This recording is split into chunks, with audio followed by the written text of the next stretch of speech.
Welcome to another episode of Preferred Walk-On, PFF's college football show. I'm your host, Max Chadwick, alongside my co-host, Dalton Wasserman, producer Eli back there in the studio as well.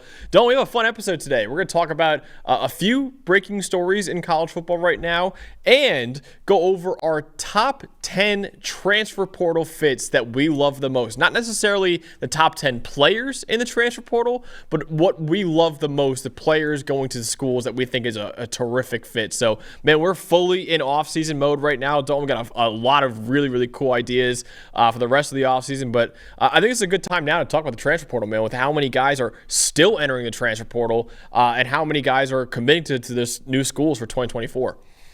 Yeah, I think right now all eyes are still on schools like Arizona and even a San Jose State and teams that are still, have their coaches departing and players get that 30-day window to get into the portal. It feels like it's slowed down for sure, but it feels like it never ends and we still have some big names in it. But I think it's getting to be a good time to really dig in on this and find who, between there's the most talented guys in, and like you mentioned, a lot of it's about finding the best fit for these guys. Absolutely, yeah. One of the guys who just entered it, I think yesterday, was Tacario Davis, who is a cornerback from Arizona. I was actually diving into his film last night after he entered. I love the kid, man. He's like a 6'4" corner, true sophomore last year. His grades and everything were like in the 90-plus percentile. I mean, you can make an argument, and I would make the argument, the top two corners in the transfer portal are still available with Tacario Davis and Jabbar Muhammad, the Washington corner, who seems like he's going to make a decision soon between Oregon seems to be the favorite right now. Texas is up there as well. Alabama still with obviously Kalen DeBoer going Alabama. That's another school, but it seems like Oregon's a favorite. Tacario Davis, interestingly enough, Dalton, we were talking about this earlier, he has a no-contact tag on his transfer portal, which means he decided to say, hey, you can't reach out to me if you're a school. The only way that we could talk is if I initiate contact with you. So to me, what that sounds like for Tacario Davis is he kind of knows where he wants to go already. I wonder if it's maybe Washington to follow Jedd Fisch to Washington. Maybe it's another school like Alabama or Ohio State, who we'll talk about in a second as well. But that was kind of interesting to me. I never really knew you could do that in the transfer portal. I kind of learned about it last night with him.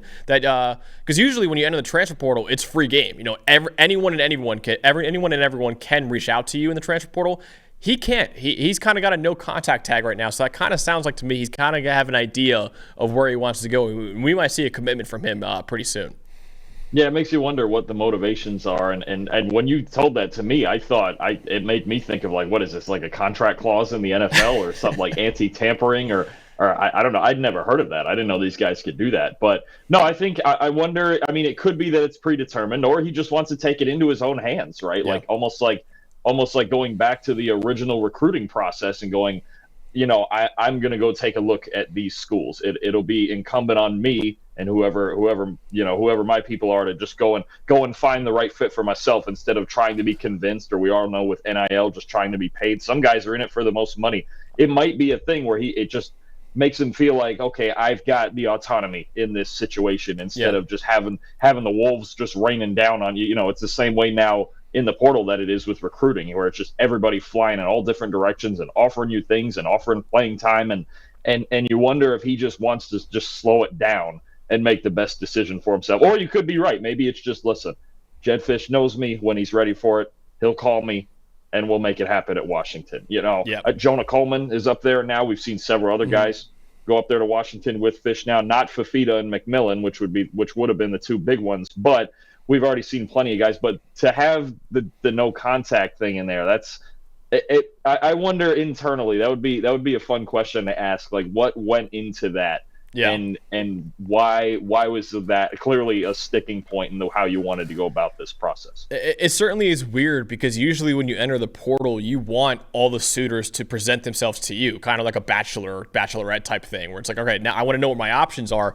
He kind of is like, hey, I want to make my own options to myself. So it's interesting that it is like that because I don't know, it might limit the schools obviously that he looks at, but it does to me sound like Tacario Davis has an idea. Not only are he and Muhammad, the top two corners in the portal available, they're by far, in my opinion, the top two players still available in the transfer portal right now. So it's going to be interesting where they go ultimately, and maybe they would join this list if we knew where they were going. But it definitely is going to be interesting. Also, there's a spring transfer portal window is going to open too. That also has a lot of players that enters it as well. So we'll talk about that when that happens a few months from now. But let's get into some news first on before we get into the transfer portal more in depth.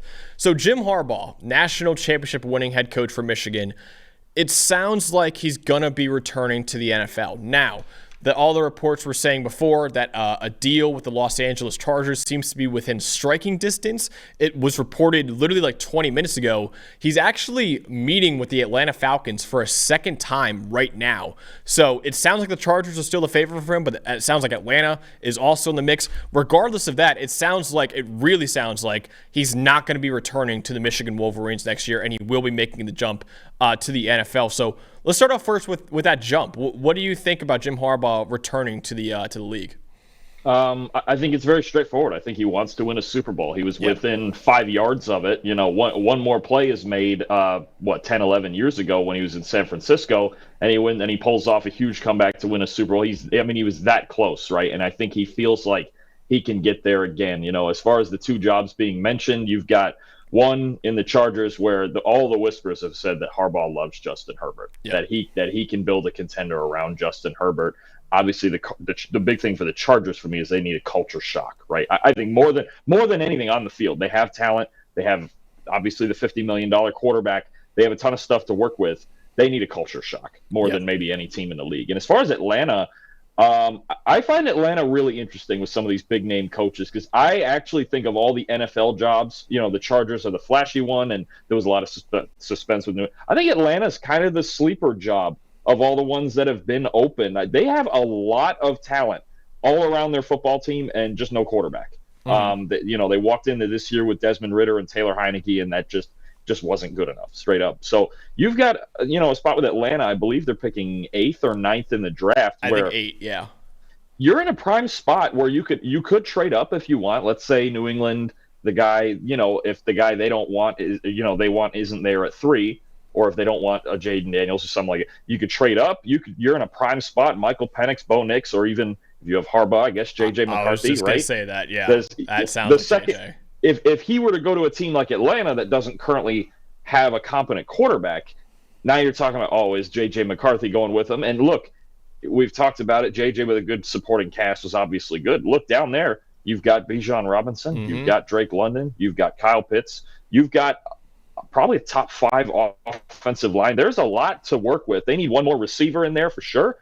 But I think Atlanta is kind of the sleeper job here, and I'm betting if he was willing to go with a younger quarterback, even a J.J. McCarthy, to just plug and play in there immediately, I think there's a battle, but there's a lot of rumors though that he loves Herbert and he would try to build a trophy winner around that. It sounds like the Chargers are the favorite, and it sounds like the Chargers will happen eventually within the next couple of days probably. But Atlanta is interesting to me too, and Atlanta is interesting too because Bill Belichick, it seems like all the reports are saying they want Bill Belichick, and it just depends on whether or not Bill wants to coach the Atlanta Falcons. So, I mean, it sounds like it's down to between Bill Belichick and Jim Harbaugh. And, I think Atlanta's, I know this is not an NFL show, but I think Atlanta's a kind of a desirable job as well because it's like, the NFC South is terrible, dude. It's terrible. And there's one distinct advantage they have over the Chargers. The Chargers salary cap's a mess. Atlanta has a ton of cap room, right? Yep. So if let's say Harbaugh or Belichick were to go in there and let's just say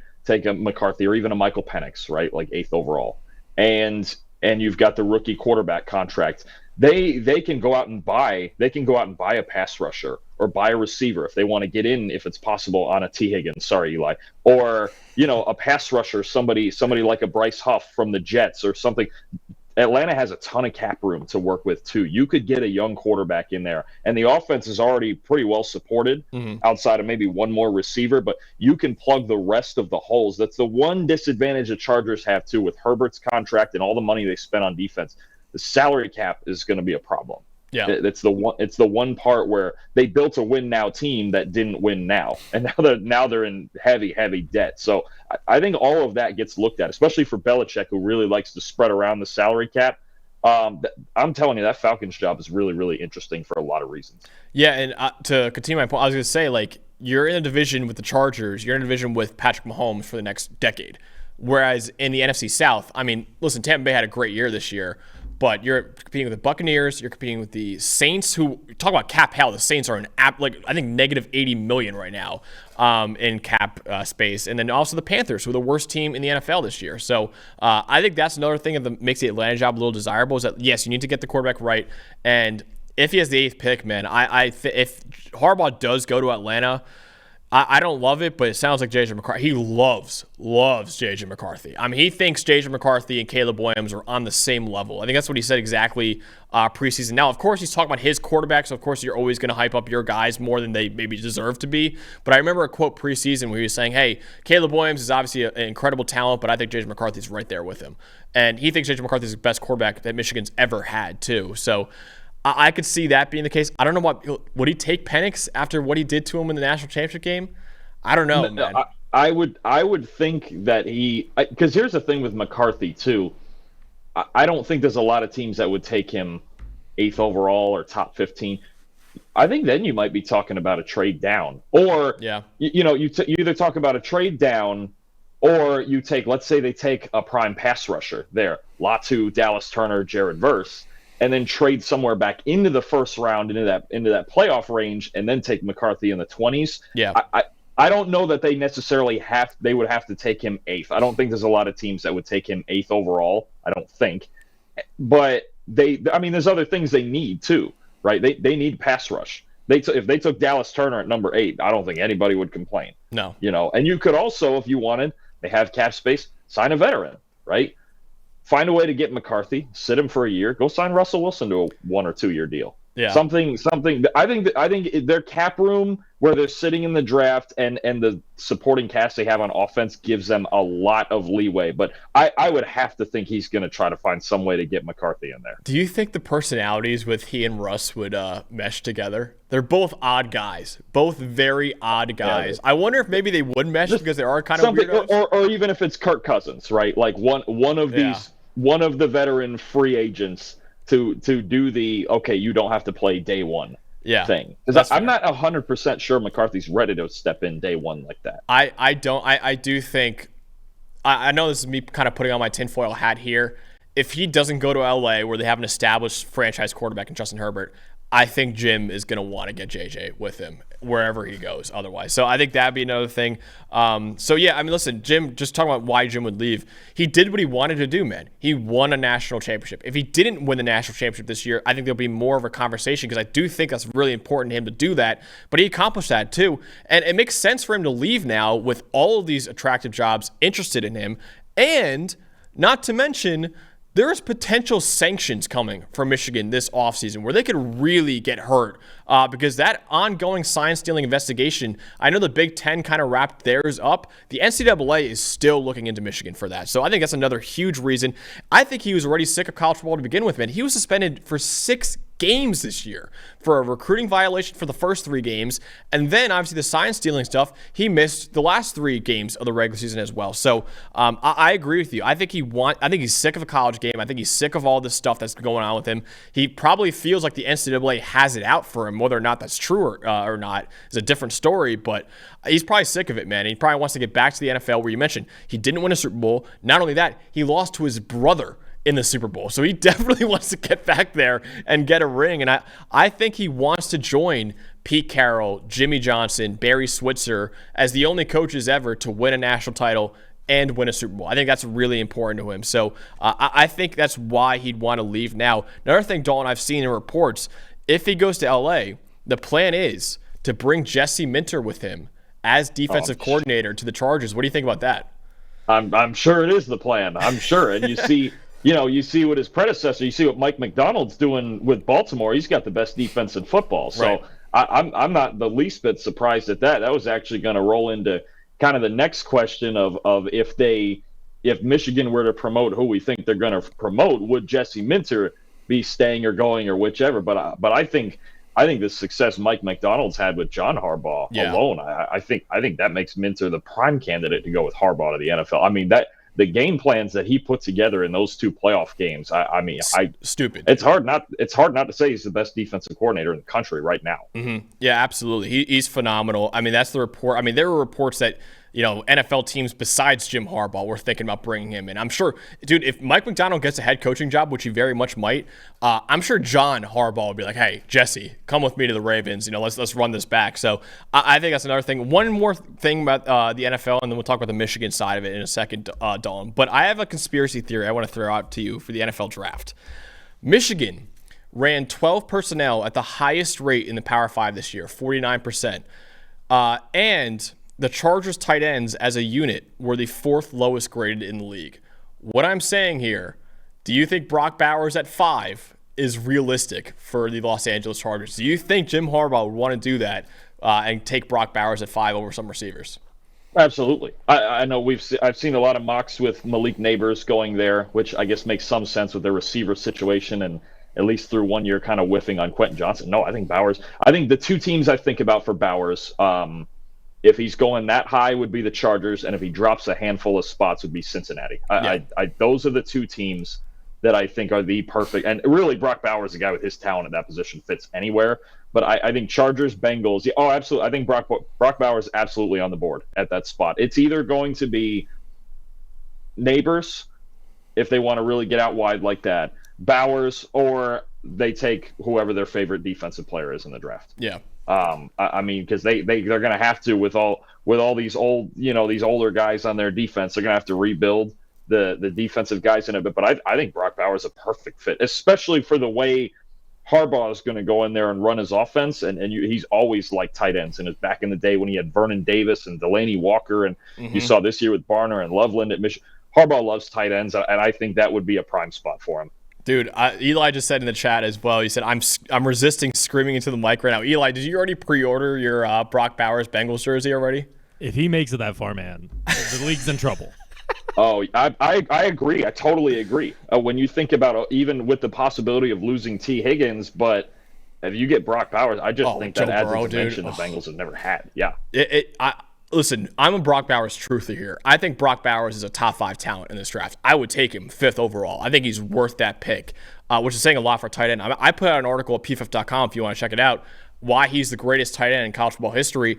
He might be the greatest tight end prospect in NFL draft history as well. So I think he's more than worthy of the pick. I actually sent the take I just had to Trevor Sycamore, our lead draft analyst, and he said he thinks it could happen. It's a wild guess, though, but he also gave him a top 10 grade. So Trevor doesn't really think that might be a possibility, but I don't know, man. With how much Michigan loves tight ends. It's completely based on fit, because right now they're just running, they still have Gerald Everett and Donald Parham and kind of mediocre in that. Based on the fit, based on if they get Harbaugh, especially if they do seal this with Harbaugh, I think that's absolutely, yeah, you have to, they need a culture shock. They need more diversity in their offense, okay? And then obviously the defense just needs to play more fundamentally sound football. But you wonder if he gets Minter in there with with Derwin James. Kenneth Murray really hasn't worked out for them. Tui Pelotu was a really good pick last year. Khalil Mack still had a top 10 season last year. Joey Bosa, he's not getting old. Yeah. They've whiffed obviously at corner, but I don't think in this draft you're taking a corner 5th. Unless, if they trade down and go corner, I get it, DeJean, somebody like that. But I think at 5, I think Bowers, for that team and what they need, is absolutely on the table. So do I. I would love that. Again, I love Brock Bowers. I think he's being too underrated right now. I think he deserves to be a top 5, top 10 pick, and I've seen him in the top 15, 20 in most mock drafts. But, dude, I think it fits so well. I mean, listen, look at how much Michigan used Colston Loveland, who's kind of like a Brock Bowers light for Michigan this year. A.J. Barner was their blocking tight end as well. With how much they use 12 personnel, man, I think Jim Harbaugh is going to do the same in the NFL, and I think you don't have the guys to do that at the Chargers right now. You get Brock Bowers in there, all of a sudden it's a different story. So I think that's definitely something I'm excited to push that agenda more, Dalton, if they actually do end up hiring Jim Harbaugh. All right, let's go to the Michigan angle for this for a second now. What should they do? What do you think the answer is for the Wolverines if they lose their head coach and obviously defensive coordinator and Jesse Minter? The obvious. Just promote Sharon Moore. Yep. Especially with I don't know if any external coaches are going to want to come out there with those sanctions possibly incoming and dive headfirst into that. I think Michigan's internally already been fighting that. Moore coached darn near half your games this season and went 6-0. I know he had the best team in college football, but you still have to get through, especially, look, he got you through the Penn State game and the Ohio State game. Yep. I mean, that's enough of an audition for me to go and clearly, especially we saw after the Penn State game, loves being there. I mean, he just absolutely loves being there, loves that team, would just have a fantastic base to work with, especially on defense, and he can put together the offense himself. Obviously, if they lose Minter along with Harbaugh, that's a big loss. I don't know how many guys would transfer out because of that. I don't know, who they would get to replace Minter, if it's internal or what, but just do the obvious. Do the obvious thing. I think the guy's earned it, right? And the players love him. He loves the players and the team and the culture and all that. And I don't know that they would win a national title again this year, but I think their defense and I think just keeping things the way that it's been rolling at least gives them a shot. I agree. My question to you is, do you think so if Harbaugh doesn't immediately hire Jesse Minter, would you consider promoting Minter instead of Sharon Moore, or would you just stick with Sharon Moore? I would go with Moore. Yeah, I just because he's already done it, and I mean, we saw them choose him this year for those 6 games to do that. I think Minter, yeah. I think if they were gonna have Minter as the head coach in waiting, they would have had him do the audition. I agree. Right? Yeah. I get what you're saying. I think before last season and before the suspensions had been a thing, that's a conversation. But I think they've already made their decision. I think Minter's probably made that decision knowing that Harbaugh very well could have left could leave right now. I think Minter. I think how I want to put this is Minter is a better coordinator, I think, than Sharon Moore. But I think Sharon Moore there's more than just being an X's and O's guy to being a head coach. And obviously you saw the interviews with Sharon Moore. I mean, people were clowning him for it after the Penn State game. I loved it. Where he's in tears. The guys love him. You got to be a leader. Jim Harbaugh's a culture guy. Sharon Moore seems like a culture guy. I think that's the move. Now, I do think Minter's a better X's and O's guy than Sharon Moore. Not to disparage Sharon Moore. He's a terrific offensive coordinator. I mean, he's a terrific offensive mind. I think exactly what you said is the in college, especially in the NFL, you have a lot of head coaches now calling plays, but in college, there's Nick Saban pretty much talked about this when he retired. He's like, there is so much surrounding all of this that calling plays who was it? Is it who was it that just gave up? Which head coach just gave up? Didn't they just give up play calling? No, Hugh Freeze took him back. Yeah. That's right, because when he got to Auburn last year, Hugh Freeze gave up play calling, and he'd always called plays because he was like, I need to focus on these other things, and now he's turning back around. So it's hard. It's hard in college. I remember Hugh Freeze, I think, even said at one point, he's like, it's hard to do all that and put together the whole offense. It's tough. So Moore, I don't even know that he would call the plays himself. Maybe not. But I think the fact that his leadership got them through a lot of that last year is the big selling point. Yeah, I agree. I think that's in college especially. The NFL is a lot more about X's and O's. College, dude, you got to be a CEO. You got to be the face of the program. The biggest superstars in college football are the coaches. NFL is about the players. And college football is about the coaches. When you think about college football, the biggest stars, you think Nick Saban, you think Kirby Smart, you think of those guys. So I agree. I think Sharon Moore is kind of the leader that they would need. And you mentioned, 6-0 as interim head coach. Man, that's a tough spot to be in, especially when you're playing Ohio State, you've beaten twice in a row. They want to get back at you and beat you now. And you beat Penn State, too, as a top 10 team in the country as well. So Sharon Moore, I think, is the easy answer here. I think that's ultimately what they'll end up doing. I wanted to bring up Brian Kelly, though, because the LSU head coach, who a lot of people have rumored that if Harbaugh leaves, he would be interested in the job. I don't think it would make much sense for Brian Kelly specifically because, one, I think LSU is a better job than Michigan, just straight up. And two, not even considering the sanctions that are incoming for Michigan. So I think LSU, even without the sanctions taken into account, I think LSU is a slightly better job than Michigan. But especially with the sanctions that could be coming in, I definitely don't think that LSU is a worse job than Michigan. And another thing is he made so many moves this offseason to improve his defensive coaching staff. why would he leave after like that? That doesn't sound like a guy who's has one eye on the door. That sounds like, hey, I need to fix this now. He got a top 10 recruiting class this year in 2024. Right now, his 2025 recruiting class is number 1 in the country. They have the number 1 overall recruit in quarterback Bryce Underwood. They have the number 1 wide receiver and a top 5 overall recruit in DeCorian Moore, and the number 1 running back in Harlan Barry. So they got the number 1 quarterback, number 1 receiver, and number 1 running back in 2025. I don't know. I don't think it would make much sense. First of all, I don't think Michigan should do it, and I don't think Brian Kelly should even think about it either, of leaving LSU. So I wanted to bring up the Brian Kelly stuff too. For either side, I don't think it makes much sense for either of them. I don't think it makes sense at all for Michigan. Kelly, like if he was trying to just win this coming year, I could see it because LSU, they need a lot of work on their defense. Jaden Daniels and those receivers are leaving. Logan Diggs, now his second leading rusher, is also now at Ole Miss. There's this year is going to be kind of a retool for LSU. I don't think, me personally, I don't think they're a playoff contender this year. I think they went 9-3 with Daniels, Neighbors, and Thomas as the best offense in college football. That I think there's a lot more to fix right now at LSU. Long term, if he's making all his long-term moves, the recruiting classes, obviously, everybody knows LSU's defense has got to get worked on. That was probably the toughest season I've seen an LSU defense have since I've been alive, to be honest with you. If he's in it for the long haul, cool, go ahead and stay. If he was just trying to win 1 year at a time and do all, I could see the reasoning. Plus, Brian Kelly's much more of like a Midwest guy, right?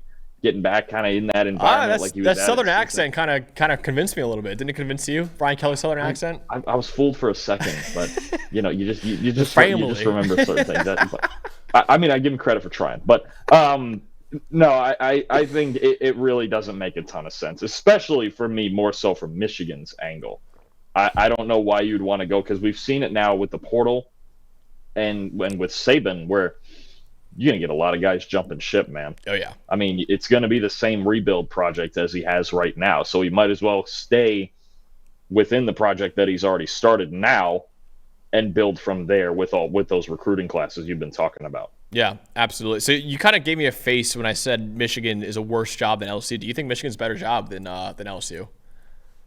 I mean, why not? They just won a title. They win 10, 11 games every single year. Look, LSU, since Burrow left, what have they really done? And I know there's other things that go into it, facilities. And LSU, they pull in tons of athletes, but it feels like outside of the Burrow year, they've really been kind of trying to find it over the last decade still, like as far as like competing with Alabama and competing with Georgia. And I think for the recruiting base and being in the South and what they can pull in on like talent-wise, yeah, but also clearly they haven't, other than Harold Perkins, like on defense. They're not getting the Patrick Petersons and the Derek Stingleys and these guys that they used to, who were just, I mean, we used to see LSU guys going top 10 in the draft. I mean, I always look at it from a standpoint of like the number one thing is winning, right? And I think especially right now with a 12-team playoff, that's got to be the priority. You make the playoff, and I think everything else takes care of itself. Right. It's not quite like how I think about the Texas A&M job, because LSU's competed at a way higher level than that. They have. Like even A&M had Johnny Manziel, and I don't think they won more than. Did they win 10 games in either of those years? I don't think they did. I think I got like 9. Like A&M, I just look at and I go, everybody's like, what's the appeal? And it's like, oh, they have money. Okay, cool, but like. Eventually, you have to win, because all of a sudden, if you're losing with a whole bunch of money, like Jimbo Fisher found out, it's not very appealing all of a sudden.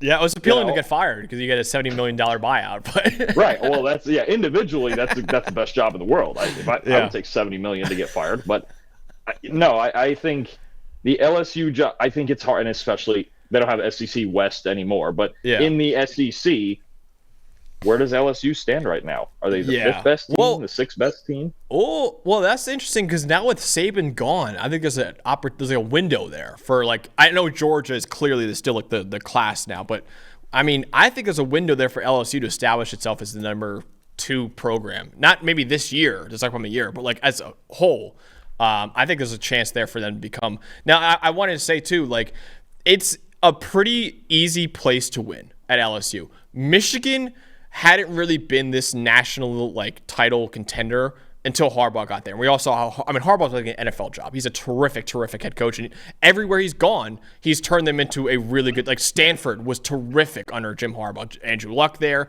He went to the 49ers. All of a sudden, they went from an average team to one that was in the NFC Championship every year, made the Super Bowl. Michigan, all of a sudden, they won the national championship.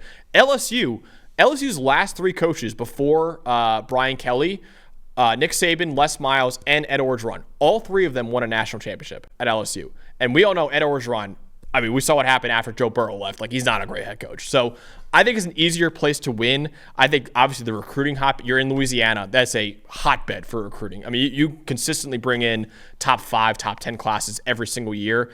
I think it's an easier place to win. I'm not trying to Michigan's a terrific job. They're a top 10 job for sure. But I do think LSU's a better job because I think it's easier to win there, whereas Michigan just had a way better coach than LSU had, and obviously Brian Kelly right now. I think Jim Harbaugh was the reason they won. I don't think it was the Michigan program really too much that they won. I think it was just terrific job by Jim Harbaugh building the culture, building an unbelievable coaching staff, getting top talent there. I think LSU's a better job only because I think it's easier to win there than it is to win at Michigan, in my opinion. That's a tight one because it's not this. There was a couple of years, even the Brady Hoke years in there, that they weren't great. But really, I think Michigan, and we said this about LSU before Burrow, where Michigan's always kind of they're kind of stacked a lot everywhere else, but at quarterback, and that makes it hard. But I think you're also talking about just completely different environments and 2 different ways you have to build a team. LSU certainly is flashier, but Michigan, it's it gets in the winter, it's cold, they're playing hard-nosed, old-school, I formation football a lot of the times. I think I don't think the talent base is that different. I think it's shifted a little bit where it's Michigan's it's Big Ten, right? It's offensive line, it's defense. It's now an LSU used to have everything.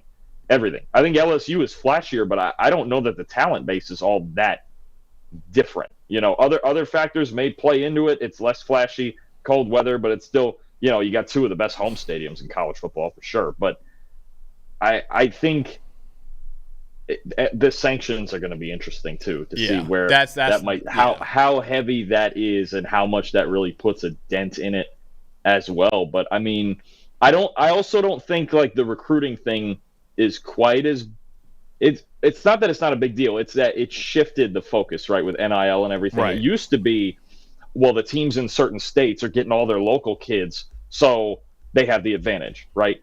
Kids can go anywhere they want now. Everybody's got cell phones. Plane tickets are easy to get, all that stuff. Now they're getting paid, so it's even easier to go home and Michigan's going down to Florida and going out to California and getting some of these kids. It's not just, we're recruiting Michigan, Ohio, Pennsylvania for the best kids and fighting locally. It's not like that anymore either. So I think maybe the best way I can put it, maybe you're right that LSU's a better job, but Michigan's currently, other than maybe the sanctions, in a better state.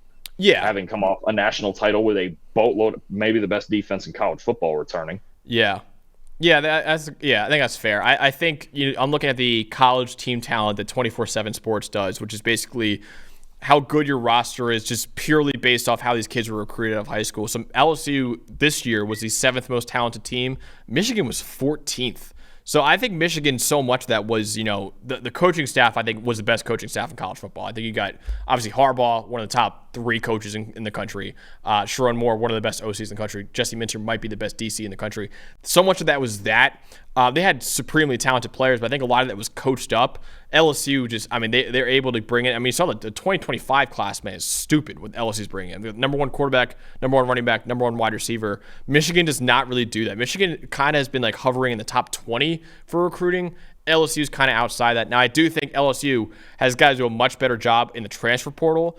They obviously got Jaden Daniels, but other than that, they haven't really attacked it as much as I think they should be.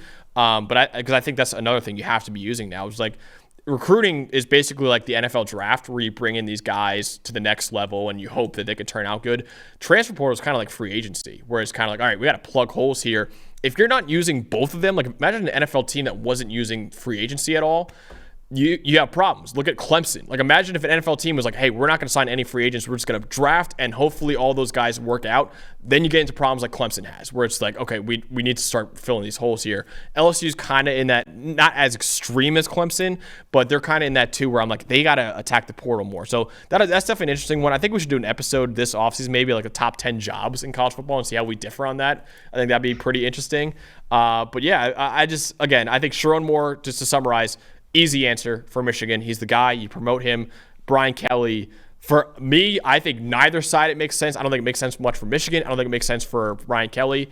But I don't think Brian Kelly should be the answer there for Michigan. All right, let's get into our top 10 transfer fits. So like I said before, this isn't the top 10 players in the portal and where they're going, although some of those guys are, trust me. But it's more of, looking at all the guys in the portal and just, man, I really like this fit for him going to this school. So, Don, I'll let you kick it off with your top 10 list. Who are the guys that you really love the fits that they had in the transfer portal? All right, so it's funny because our top three are pretty darn similar. But number one, Caleb Downs to Ohio State. You get a defense that was already bringing back a ton of pieces. They're already loaded on defense. They were top 5 defense last year, and now you add maybe the best safety in the country. It almost feels unfair, to be honest with you, doesn't it? I mean, you're talking about a guy 88.9 coverage grade. You're bringing back now at safety or strong safety slot, whichever combination you want to use. Caleb Downs, Lathan Ransom, Sonny Styles, probably the best safety room in the country heading into next year. To add a talent like that to a defense that already had a ton of it, not fair. Yeah. Two, Dylan Gabriel to Oregon. Just about as smooth a transition from Bo Nix as you could have. Obviously, I could have added Dante Moore in here as a combo for the whole room, but I think the fit thing too is Dylan Gabriel led the FBS in play action passing yards, number 3 in play action passing touchdowns behind Caden Salter and Bo Nix. It just fits everything about it. And if you're talking about a base of Dylan Gabriel, Jordan James, Evan Stewart, Tej Johnson, that has you in playoff contention, easy. 3, Princely Umanmielen from Florida to Ole Miss. Yep. 89.2 pass rush grade, 3rd best in the SEC, 4th best pass rush win rate among edge players in the Power 5. Lethal pass rusher, probably somewhere around a 2nd-round pick this year if he would have come out. Going to a team in Ole Miss who had the 2nd worst group of edge players in the SEC, 93rd in the country, only in the SEC, only ahead of Vanderbilt. So a team, we've talked about it for, it feels, I think, 2 months already. Ole Miss needed defense. Lane Kiffin's gone out and got it, and I think the biggest hole was on the edge, and Umanmielen fits it perfectly. Mm-hmm. 4, Tyler Barron to Louisville from Tennessee. I just love this, just to see it with Gelati, with Ashton Gelati. It's the best. I think that's the best pair of edge rushers in the ACC. 5th in the SEC in pressures last year, 7th in pass rush grade. Just a solid contributor, and just like he was at Tennessee with James Pierce Jr., he's kind of the bookend number 2 guy. To see him and Gelati are the biggest problem of any defensive line, I think, in the ACC. Yeah. 5, Trevor Etienne. I've been talking about this at Georgia. I think it's just perfect. I think it's absolutely perfect. I think now that he's going to be the featured guy for a team that was top 10 in run block grade each of the last 2 years at Georgia, 5.9 yards per carry in his career.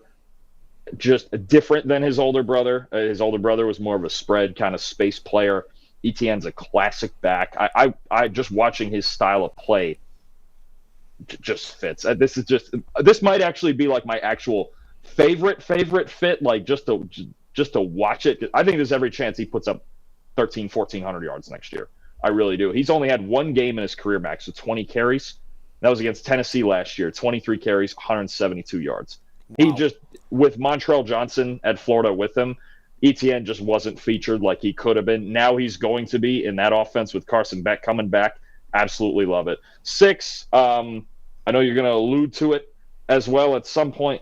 Quinshon Judkins going to Ohio State. That feels unfair. Okay, so we'll start out with Travion Henderson, and then when he's tired, we'll go to Quinshon Judkins. That's not a down year for Quinshon Judkins. Max was 1,150 yards, 15 touchdowns, and an 87 rushing grade. That was a down year. Yep. And he also had the most carries in college football this year without fumbling. So he's an animal, and I think what they've done at Ohio State in their run game, Henderson, Judkins, and Will Howard's feet added along in there with his experience at Kansas. That's not fair. It's just those are probably 2 of the 5 best backs in the country, and they're in the same backfield. 7's the fun one. It's a guy we've obviously been hearing a lot about transferring to Notre Dame. No, not that guy. It's actually Rod Hurd the second. It sounds funny. This is something I mentioned either last week or the week before. So the one thing in Notre Dame's defense, Max, that they didn't do all that great, they were like top 5 like across the board and a lot of stuff. But the one thing they didn't do all that great was covering the slot. Okay, players lined up in the slot ranked for Notre Dame ranked 67th in the country in coverage grade. Okay, out on the outside, top 5 D-line. Crossing Mills, Animals, Jack Kaiser coming back at linebacker. The one thing they needed was a consistent presence in the slot. Rod Hurd at Northwestern last year, okay, second most slot snaps in the country behind Sebastian Castro, 83.4 cover grade, 74 tackles, led all corners in the country. This dude is just a consistently, fundamentally sound, full-time slot corner that I think very quietly you're going to hear about. Even Marcus Freeman talk about, Rod Hurd's coming here and just solidified us in the slot. I think no more than in the Ohio State game did we see when Ibuka got 2 seam balls on the very last drive against them that basically won Ohio State the game. It's the one thing Notre Dame's defense was missing, and especially as the second half of the year went on, they got one of probably the 5 best slot corners in the country in Rod Hurd the second. 8, I had to go back to the alma mater. I love this. The second you told me it was rumored, and then when it happened, Florida Atlantic's LeJontay Wester going to Colorado. Let me tell you about Wester. 5'11", he's only 5'11" and 170. All right, razor sharp route runner, blazing speed. Even at that size, a 99.3 deep grade this year. Most targets in the country, second most catches in the country behind, I believe, Malik Washington. 85.9 receiving grade for an FAU offense that was not very good. Max, he had over 1,150 yards somewhere in there, okay? The next closest player on FAU's team had 413 yards. He, for the last 2, if not 3 years, he's been FAU's offense. Last summer, I went back to Florida for a bit, and I was talking to a guy I used to coach with who was on FAU's staff a couple of years ago. Not this past year, he was on it with Taggart. And we were talking about different things and all. And I asked him straight up, I said, okay, so what about Wester? What's with him? Why is he just that much better than everyone else? And he was like, yeah, no, he's special. He's different from every other kid on our team.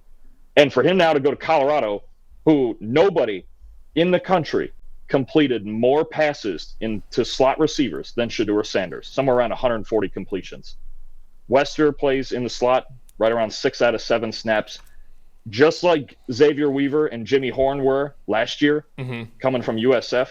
You're going to hear about LeJontay Wester putting up numbers, big numbers in this Colorado offense. And what he's going to do also is allow Travis Hunter to focus more on defense. Yep. I think Hunter's going to be on big downs on offense, a little bit bigger, can play the outside more. But LeJontay Wester transferring to Colorado is a guy to watch at receiver. 9, Aeneas Peebles. I think he kind of got forgotten about in the portal. This was one of the best pass rushers in the ACC last year. Going to Virginia Tech now, who is replacing 2 really good pass rushers inside in Feldarius Payne and Norrell Pollard.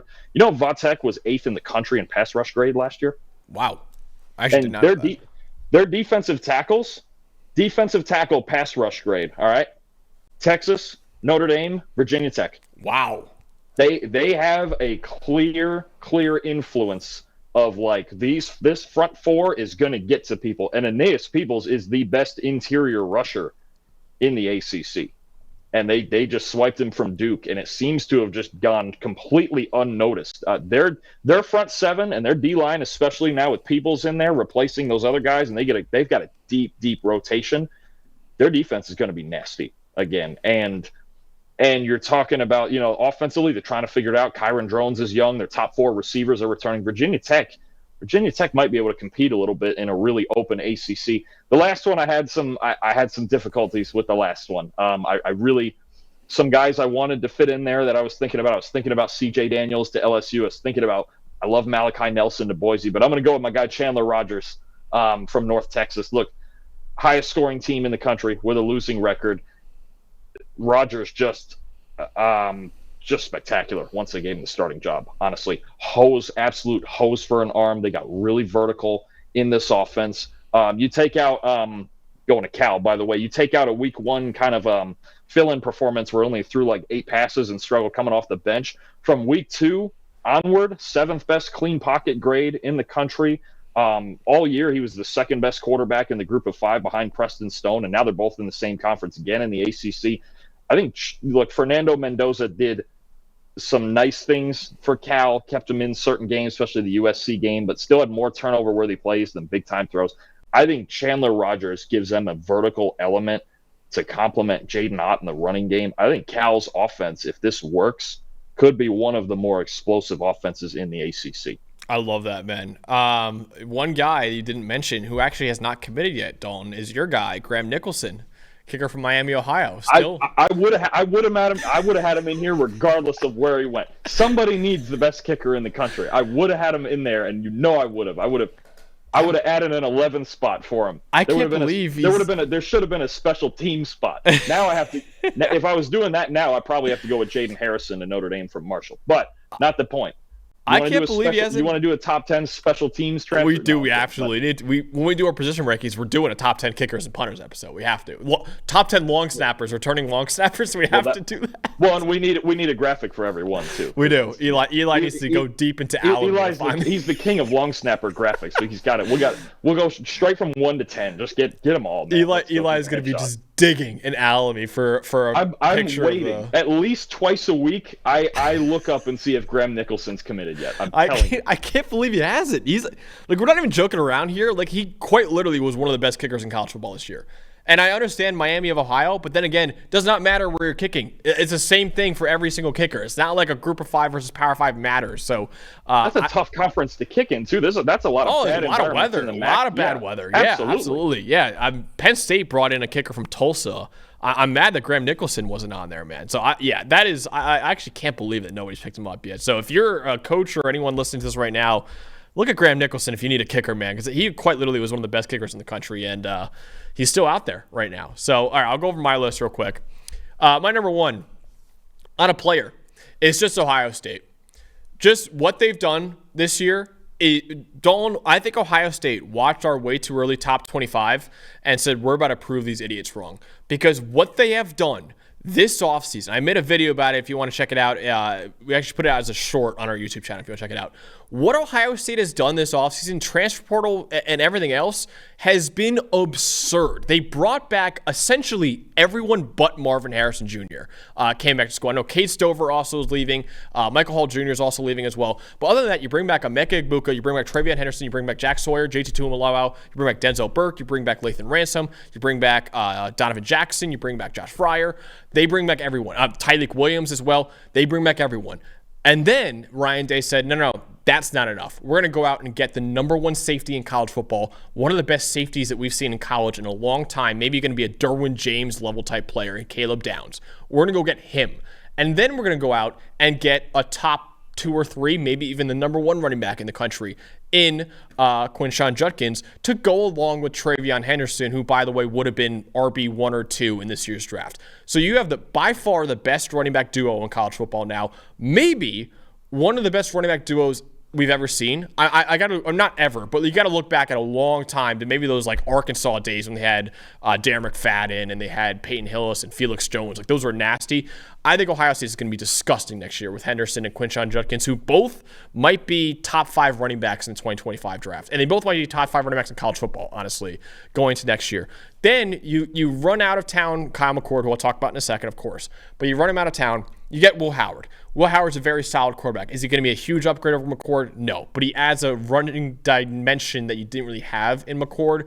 So I love that. Seth McLaughlin, you also got the center from Alabama. Did not play well this year, and can you argue he might have cost Alabama that Rose Bowl? with a lot of the bad snaps he had. But the year before, he was a really good center for Alabama. So you get him in there, and hopefully you could bounce back as your new center. And then in recruiting-wise, you bring in probably the best recruiting class in college football. You got the number 1 overall recruit in Jeremiah Smith, wide receiver. So if you were thinking, hey, thank God Marvin Harrison Jr. is out of there, Ohio State can finally cool it on receiver, Jeremiah Smith's coming in there. I think he's the first receiver to be number 1 overall since Dorial Green-Beckham, like 11 years ago. So this guy, I looked at his On3 profile yesterday. His comparison, Dalton, is Larry Fitzgerald.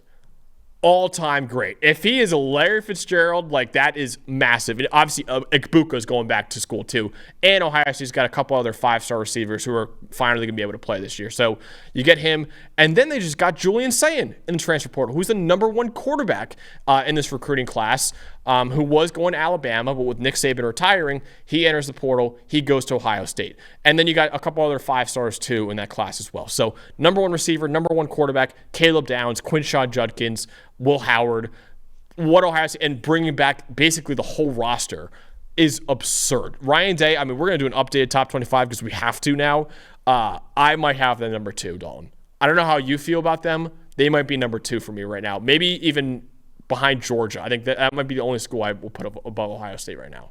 Well, they're loaded. I'm still curious to see what's going on at Michigan, but they're loaded. Their defense rivals any in the country. And the way it's still with Will Howard not going to be like that high flying. Obviously the weapons are really good, but how do you? I mean, you're kind of right. How do you compete with that defense and that running game? I mean, No. the real question maybe are they now the favorites with all that talent coming back to win the Big Ten? I think they are. I think they definitely are. I actually, Oregon's obviously explosive, got a lot of talent. Michigan. We'll see how stable that stays. Like Michigan's, are they going to do Orgy, who's like the Wildcat guy for them this year? Like, I don't know if he's. I mean, but the way that they're like that their team works with the running and complementary football and like Donovan Edwards coming back and all that. Yeah. It's you have 2 teams that have defense, such good supporting casts that you don't need necessarily elite quarterback play. You're going to need something, obviously, but no, Ohio State, they're loaded. I think with all the talent coming back and now coming in that we did not expect, I think they have to be in the top 5. Yeah, definitely. I mean, so I'm not, Eli, don't lock this in yet. I know I got my Michigan pick right for my preseason national championship pick. I'm not saying it yet. I'm just saying I might be leaning Ohio State for my pick next year. Might be leaning them with how loaded that roster is. I haven't decided yet, so don't lock this in yet, but I think I might be leaning that way. But Ohio State, man, what they've done, I mean, they made us look so stupid for putting them at 11. I mean, we're going to do an updated one. They might be number 2. At least for me, they might be number 2. So, yeah, Ohio State, ridiculous what they did this offseason. Number 2, you mentioned already. I'm not going to cover it too much. Dylan Gabriel to Oregon. I think that's terrific. I think he fits that offense so well. You did a great job breaking down how he's a great play-action quarterback. That offense is so predicated in play action. And he's a point guard. And I think that's exactly what Oregon needs right now. And you look at number 6, Evan Stewart going there as well. Evan Stewart might be a first-round receiver to go along with Tez Johnson, one of the best returning receivers in college football. You got Jurion Dickey, a 5-star freshman from last year who's coming back. Trayshawn Holden's coming back as well. They have a loaded receiving core. I think Dylan Gabriel's a perfect guy. And then obviously after that, you got Dante Moore when Dylan Gabriel's finally out of eligibility. I mean, Dan Lanning, his first 3 quarterbacks at Oregon were Bo Nix, Dylan Gabriel, Dante Moore. That is terrific, man. Just stupid by Dan Lanning, who's done a terrific job at Oregon. I'm putting this out there right now. Dylan Gabriel might be a Heisman finalist next year at Oregon. I think that's a huge get for Oregon to get that. I love that. Princely Monmielen had number 3. Again, superstar edge defender for a team that desperately needed it in Ole Miss. Ole Miss, obviously, they lost a lot in the portal. They lost Quinshon Judkins, who I just covered, and Tyler Barron, too, who I have at number 7 to Louisville. He was committed to Ole Miss. Then he kind of flipped to Louisville. It's another huge loss. They lost some other guys, too. I think Declan Marion Richardson ended up going somewhere else, too. But I still think Ole Miss is a really good team next year, and Oman Mielen is a big part of that. Trevor Etienne, you mentioned it, a terrific fit for Georgia. I think that's a huge, huge get for them, and a team that loves to run the ball. That's going to be tough to defend that offense, man, when you have maybe the best quarterback in college football in Carson Beck, and you got one of the best running backs now in Trevor Etienne. It's going to be tough to really key on either one of those because they could beat you in either way. Number 5, guy you didn't have on your list, Parker Brailsford to Alabama. One of the best centers in college football this year at Washington. Alabama obviously losing their center. I just mentioned Seth McLaughlin going to Ohio State. Brailsford might be a top 3 to 5 center in college football, if not 2 or 1, honestly. You can make an argument for him all the way up to number 1. He's terrific. Evan Stewart, mentioned him already. He's maybe a first-round pick, maybe a second-round pick. Either way, terrific receiver going to Oregon. Tyler Barron, mentioned him too. Love him and Ashton Gelati. That is a nasty duo. Obviously, you already have a great duo at Tennessee with him and James Pierce Jr., but Barron and Gelati, man, I agree with you. I think it's by far the best edge duo in the ACC, and I might put that edge duo 2 or 3 maybe in the country. I know right now my number 1 will probably be Jack Sawyer and JT Tuimoloau, but after that, you'd be hard-pressed to find too many better than Barron and Gelati at Louisville. 8, BJ Green, another guy, star edge defender, who's really underrated at Arizona State. His over the last 2 years, he has the highest pressure rate in the country, 22.4% over the last 2 years. Really underrated edge defender. He had 56 pressures this year, which were 6th in the Power 5.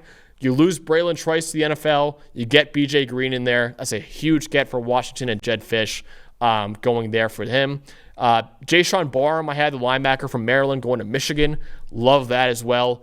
He's a stud linebacker.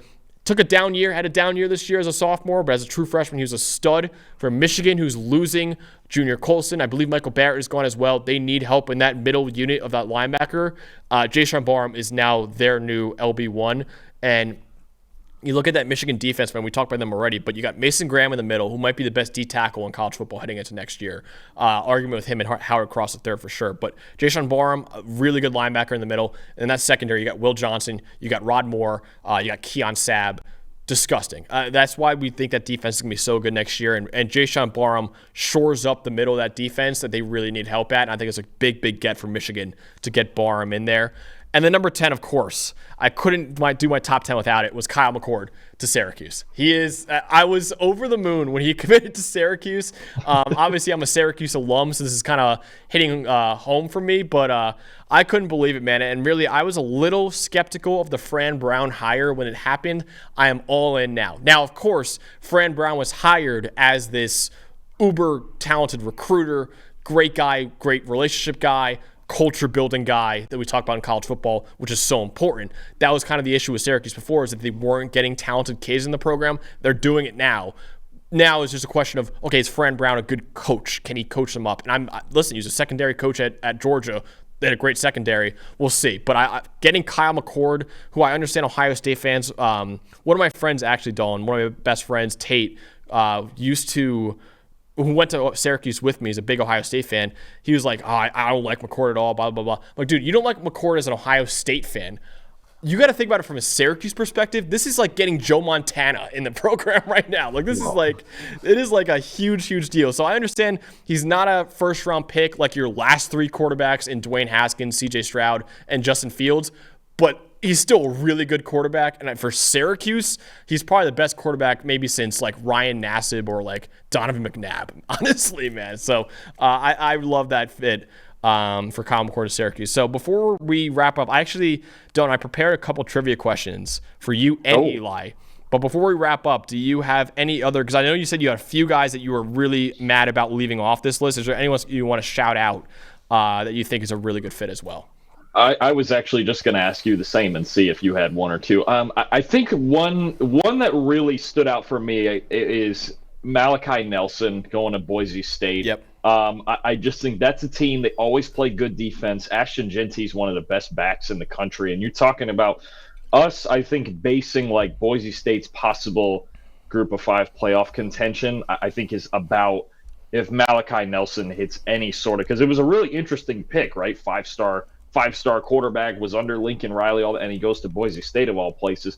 That was one that I really think they just needed they needed that at quarterback. It's just been the big flaw with this team, with Boise State, in the passing game over the last few years. Really rugged, really good defense, really good running game every year. But if Nelson can give them that second dimension, they're one of the favorites to make that group of 5 playoff spot. Probably at number 12. But Boise, everywhere else, they're always rock solid, man. They're as stable a team as there is in the country. They just need to add that second dimension. My 10-11 was picking between Chandler Rogers and Malachi Nelson. Yeah, I think Nelson's huge. And dude, you mentioned, listen, group of 5 guaranteed a playoff spot next year. Boise State, I'm sure Malachi Nelson kind of looked at that and said, hey, I can maybe play for a playoff spot. I'm not saying he's not planning on staying there for 2 years, but that also to me seems like a situation where he might be thinking, hey, let me go somewhere where I know I'm going to play. Let me kill it there. Let me enter the portal again after my sophomore year, then go to a big-time program. That might have been, when he originally entered the portal out of USC, he might not have gotten the schools that he wanted. So he's, instead, let me go somewhere where I know I'm going to play, and then maybe again, because now that the 2-time transfer rule is gone now, so you can transfer twice without sitting out a year. He might be thinking about that. I don't want to put words in the kid's head. Maybe he will stay there for 2 years, but that to me seemed like a situation where he might be thinking long term, like, hey, I can maybe go again in the portal and get a much better opportunity at a huge Power 5 school. One I loved, we interviewed him. This just to me, it just vibes wise was like, this is exactly what happened. Riley Leonard to Notre Dame. That's just like, that's a Notre Dame quarterback. That is that's a pure Notre Dame quarterback. I love that. Caden Green going to Missouri, the offensive guard from Oklahoma. I love that as well. Juice Wells, the receiver from South Carolina, who was injured a lot this year. Ridiculous player after the catch, going to Ole Miss. Lane Kiffin's going to have a lot of fun with him in that offense alongside Trey Harris and Caden Priestcorn. So, I think those are some of the other guys I just want to shout out to that I really. Oh, Isaiah Bond to Texas too. One of Alabama's top receivers. Texas loses all of their top receivers and tight end Jatavion Sanders. He's probably going to be the number 1 guy for Quinn Ewers next year. So I think that's another guy, and he could take the top off the defense, man. Quinn Ewers is going to have a lot of fun with Isaiah Bond. Walter Nolan too, Ole Miss. Another top guy. I think that's another D-line guy for Ole Miss. It's going to be huge. All right, you want to get to our my quick trivia questions that you and Eli have to answer now? Let's roll. All right, so I have 2. I have one that's a Bengals-centric one, and I have one that's not, but you and Eli can work together on both of them.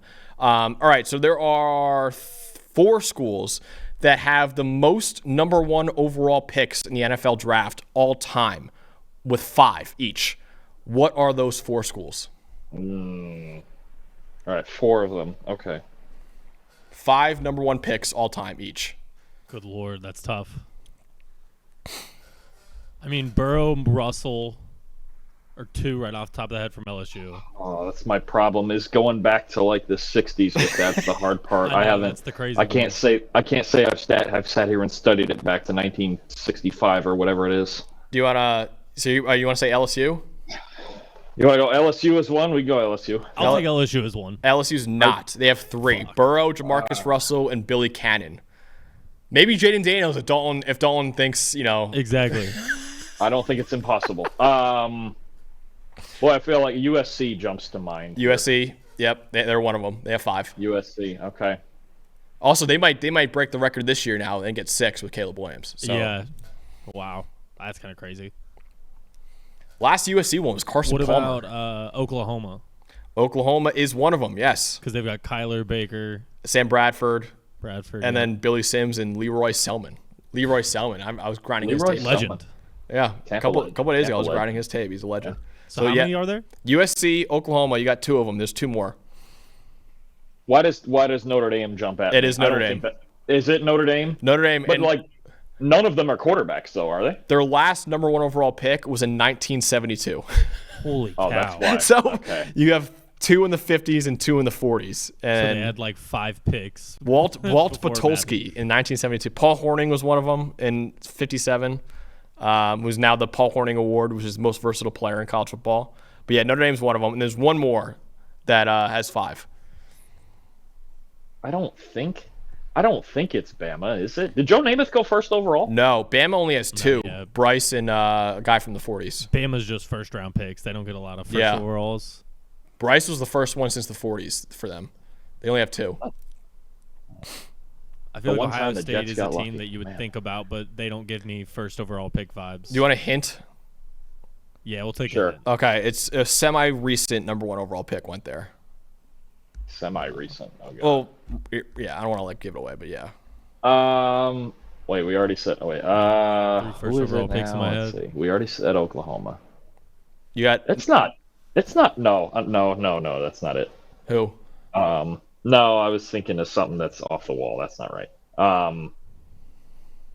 Semi-recent. Oh God, it's not. Well, no. It's There's not no semi. Clemson. It's recent. Let's just put recent. I'll say recent. It's definitely not Clemson. No. Clemson only has 1. Just Trevor. That's what I thought. Yeah. Okay. Now you're making me roll back and go through. It's not South Carolina. It's not.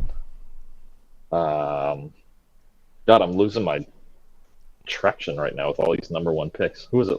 Would it be like Georgia? It is Georgia. Oh, okay. Is it? It's I just Georgia. thought of Stafford and Walker. Yeah, 'cause Trayvon that's Walker, recent. Stafford, and then Oh, yeah. a 50s guy, Harry Babcock, and then Charlie Trippy and Frank Sinkwich in the 40s. So, yeah, you got it. It's Georgia, Notre Dame, Oklahoma, USC. Those are the 4. Okay. And USC, like I said, probably going to get their 6th this year and take the lead with Caleb Williams. So we'll see. All right, second question. This is another kind of college question, but about the Bengals.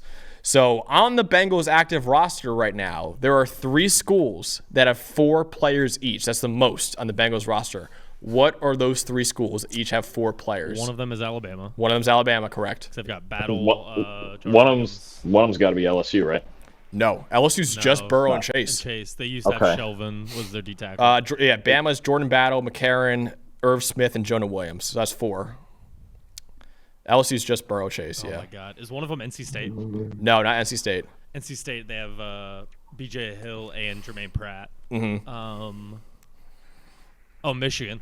Yep, Michigan's 4, yeah. Michigan because they have DJ Turner, Dax Hill. Chris Evans, Yep. and then Brad Robbins, the punter. Can't forget him. Woof. Chris Evans. I didn't even know Chris Evans went to Michigan. Wow, what am I? Yeah, he was like Because not academic utilized that suspension. much. Yeah. Yeah. He that's a take me and my friends have. He's really talented, but we just don't think he can like understand the NFL game because there's no reason he hasn't seen the field. Damn. He just Coming I at just don't Chris think he can Evans do it. here. I love him as a player. He just can't get on the field. He's like, I don't get it. remember his relative athletic score was like one of the highest of all time for running backs. He's like a freak. Crazy Whenever he gets in, he athlete. makes plays. too. Yeah, he's a But now with crazy, Chase crazy Brown, athlete. it's, Yeah.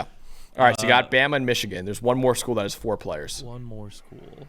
Wow. I'm trying to think. I'm trying to think too now. Oh man, where? Oh, I just had a question. I will about say somebody. all 4 of these players are like very notable players from this school. They're not like scrubs. Is it? It's not Oklahoma, is it? No, it's not Oklahoma. Where did Awuzie go? I think he was like, was he Colorado? I don't know. It's not where Cheeto went. Yeah, he went to Colorado. Yeah, there's 2 Colorado That's what I players, thought. him and Josh Oh, okay. Tupu. I wasn't sure if I forgot where he went. Oh, is it Clemson? It is Clemson. It's T. I was DJ I was Reader. almost thinking that with Higgins, but I was trying to think of who else it is. Jackson Carmen, T. Higgins, Miles Murphy, and DJ Reader. Oh, Miles I was Murphy. thinking That's about that's the other one. I forgot that Reader went to Clemson. I was thinking about Reader, and I was like, where the hell did he I go? honestly I forgot about Miles Murphy. I know you was drafted only him first thinking of- round. yeah, I did was he, only did he thinking even of play this year? He played a little bit towards the end, but Yeah, not enough more for so my- in the end. It just was kind of the edge group this year outside of Anderson was rough. Yeah. Oh yeah, you was- did the first round article every week. Yeah, And it was Murphy. Well, and you know what it is with Murphy more so is it was so hard at times, especially with the way they're playing. Like Hendrickson and Hubbard play so much. Like Yeah. Trey Hendrickson never comes off the field. Mhm. So it's like especially through the middle of the year, there was games when Murphy might have got like 6 or 8 snaps. Like for a early in long the stretch season, of the did year, not he play a only lot. played if Hendrickson or Hubbard needed a blow. That was it. I wish they would have once kind of Burrow went down, taken the effect of like let's see what we have in the young guys because Yeah. I really wanted to see what Miles could do and win more reps. But we're getting to the point where maybe not. This might be it might be a hot take, but like I think they kind of need to figure out what they're going to do with Hubbard moving forward. 'Cause Yeah. I think if Miles is the guy that you think he is, drafting first overall, Hubbard's probably gone after like this year. I'll say, I mean, when we interviewed Joe Alt, who you can check out on the channel, Joe Alt, I asked him what was the toughest edge he's ever played against. He goes, and Miles Murphy was crazy. He's like, that guy. I also wonder if there was a system adjustment where the Bengals run a ton of 5-man front. They have Hendrickson and Hubbard standing up a lot, and I wonder if Murphy, if that part of it didn't fit as well as they thought it would, because they run a ton of 4-man at Clemson. He was down in the dirt. I think maybe not. Maybe I'm wrong. Maybe it's just that Hendrickson and Hubbard were so good that they just had to play him. Plus, they're in a playoff race. Like the Jets did that same thing with Will McDonald, but they were out of a playoff race, and I really didn't understand it. Like he didn't play 20 snaps in a game all season. Yeah. So I don't get sometimes with some of these teams that are out of a playoff race where I'm like, why not just play the kids just to play them? Mm-hmm. Yeah, for sure. That was one of my friends was talking about with now Brian Callahan in Tennessee. Do you trade T. Higgins 18 for 7? Draft Joe Alt? That's a bit of my fan fiction too. I love Joe Alt, dude. I would love Joe Alt to be available. Joe Alt. Get Joe Alt and Brock Bowers. How about that? Well, if we're trading 18, you got to trade 18, yeah. We'll just trade back in. Again. Brock Bowers is my dream at 18. Him and Newton. Love our boy. Brock Bowers is going 5, I'm telling you. Jazon Newton, favorite interview of all time. He is the man. I love that guy. I'm in love with his tape. His tape is crazy. Him in stripes would be. He would DM me after the Penn State game and just be like, "Dude, I was dominating them." I was like, "Yeah, I know." He needs to. If he comes to the Bengals, he's got to come in person for the Bengals. I think. See, the Bengals make sense to me. I know, like everybody wants Joe Alt, but then you have to move one of those guys to the right side. I look at the Bengals actually as a reasonable spot for Fuaga. I like that. I love him, so he's a monster, dude. I think they need a right tackle, right? Like you've got Brown locked in, and there's nothing wrong with he doesn't want to play right? Like maybe I'm making too much of a big deal of it. You know me, I'm always in the right tackle hype train, right? Like I think this year who was it? Penei Sewell. My God, he's the one who switched, and it's just a monster. See the week he had last week? He graded like a 94 or something like that. A highest playoff run blocking grade of all time, 97.5. Jesus. Yeah, no, dude. I think the Bengals, either the Bengals or maybe even Jacksonville, is a spot for Fuaga for sure. Yeah, I don't hate that. But yeah, that's what we got, man. We got to do more trivia. I got to give Eli a Bengals question. We'll get more college questions in there too. I think that'll be fun. But that's what we got for our episode of basically what Michigan should do with Jim Harbaugh potentially leaving. Our favorite transfer portal fits as well. We got more off-season stuff coming very soon that we're very, very excited about. I'm excited to get into more of the off-season with you guys. But yeah, that's what we got for this episode. So for Dalton Wasserman, for producer Eli back there, make sure you check out the audio stuff as well. Make sure to check out Google, not Google anymore. Actually, they're discontinuing their podcast. But Apple, Spotify, whatever. Please leave your questions there. Leave a 5-star review there as well. We'll get to those questions in a hopefully very soon episode that we're going to do pretty soon. But yeah, make sure to do that as well, please. So for Dalton Wasserman, producer Eli, I'm Max Chadwick, and we'll see you guys next time.